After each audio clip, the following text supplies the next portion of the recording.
morning, or rather afternoon, a different step approached, lighter and shorter, and this time the person entered the room. It was Zillah, donned in her scarlet shawl with a black silk bonnet on her head and a willow basket swung to her arm. "My dear Mrs. Dean," she exclaimed. "Well, there is talk about you at Gimmerton. I never thought but you were sunk in the Black Horse Marsh. And missy with you, till master told me you'd been found and he'd lodged you here. What, and you must have got on an island, sure. And how long were you in the hold? Did master save you, Mrs. Dean? But you're not so thin. You've not been so poorly, have you?" "Your master's a true scoundrel," I replied, "but he shall answer for it. He didn't need have raised that tale. It shall be laid bare." "What do you mean?" asked Zillah. "It's not his tale. They tell that in the village about your being lost in the marsh, and I caused to Earnshaw when I come in. They's queer things, Mr. Hareton, happened since I went off. It's a sad pity of that likely young lass and can't Nelly Dean." He stared. I thought he had not heard aught, so I told him the rumor. The master listened, and he just smiled to himself and said, "If they have been in the marsh, they are out now, Zillah. Nelly Dean is lodged at this minute in your room. You can tell her to flit when you go up there. Here's the key. The bog water got into her head, and she would have run home quite flighty, but I fixed her till she came round to her senses.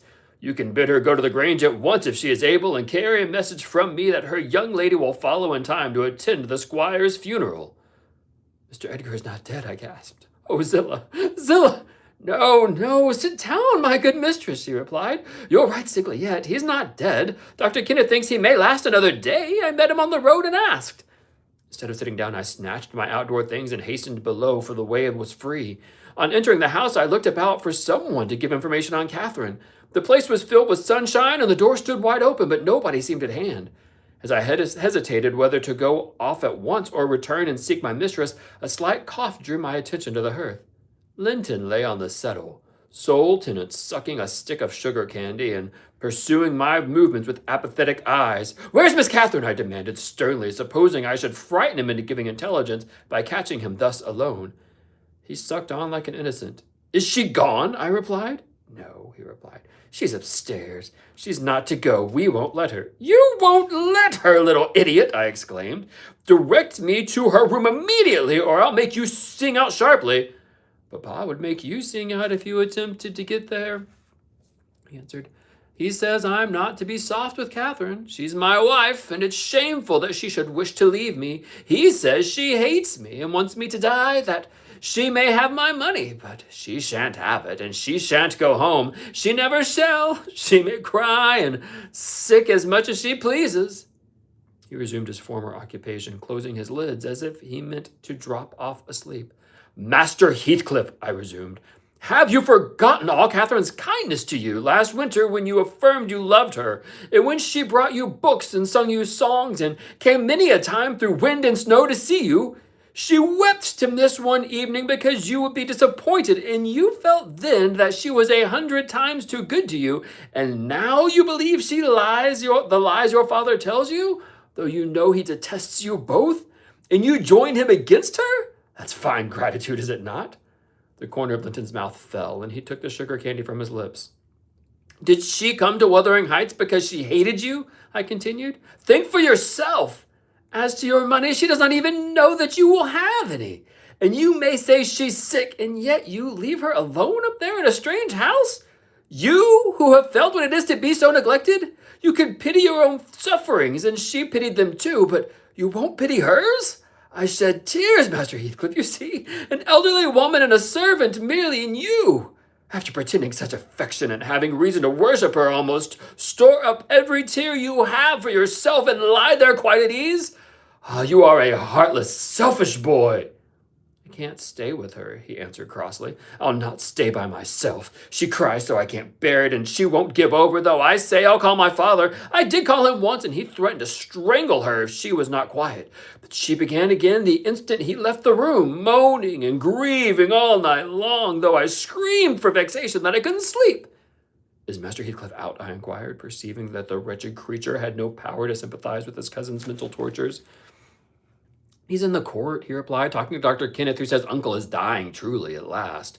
I'm glad, for I shall be master of the Grange after him, and Catherine always spoke of it as her house. It isn't hers, it's mine. Papa says everything she has is mine. All her nice books are mine. She offered to give them to me, and her pretty birds and her pony Minnie, if I would let the key of our room and let her out. But I told her she had nothing to give. They were all mine. And then she cried and took a little picture from her neck. And I said I should have that too, the pictures in gold case.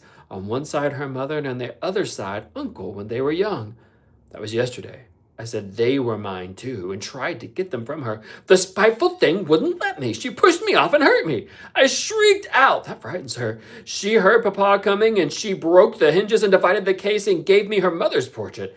The other she attempted to hide, but Papa asked what was the matter and I explained it. He took the one I had away and ordered her to resign hers to me. She refused and he struck her down and wrenched it off the chain and crushed it with his foot. And were you pleased that he struck her? I asked, having my designs and encouraging his talk. I winked, he answered.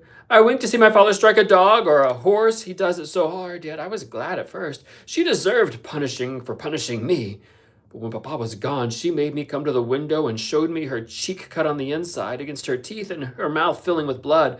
And then she gathered up the bits of the picture and went and sat down with her face to the wall, and then she never spoke to me since. And I sometimes think she can't speak for pain. I don't like to think so, but she's a naughty thing for crying continually, and she looks so pale and wild, I'm afraid of her. And you can get the key if you choose, I asked. Yes, when I'm upstairs, he answered, but I can't walk upstairs now. What apartment is it, I asked. Oh, he cried, I shan't tell you where it is. It's our secret. Nobody, neither Hareton nor Zillah, are to know. There, you've tired me. Go away, go away. And he turned his face to his arm and shut his eyes again. I considered it best to depart without seeing Mr. Heathcliff and bring a rescue for my young lady from the Grange. On reaching it, the astonishment of my fellow servants to see me and their joy also was intense, and when they heard that their little mistress was safe, 2 or 3 were about to hurry up and shout the news to Mr. Edgar's door, but I bespoke the announcement of it myself. How changed I found him even in those few days. He lay an image of sadness and resignation waiting his death. Very young he looked. Though his actual age was 39, one would have called him 10 years younger at least. He thought of Catherine for the murmured her name. I touched his hand and spoke. Catherine is coming, dear master, I whispered. She is alive and well and will be here, I hope, tonight. I trembled at the first effects of this intelligence. He half rose up, looked eagerly round the apartment, and then sunk back in a swoon.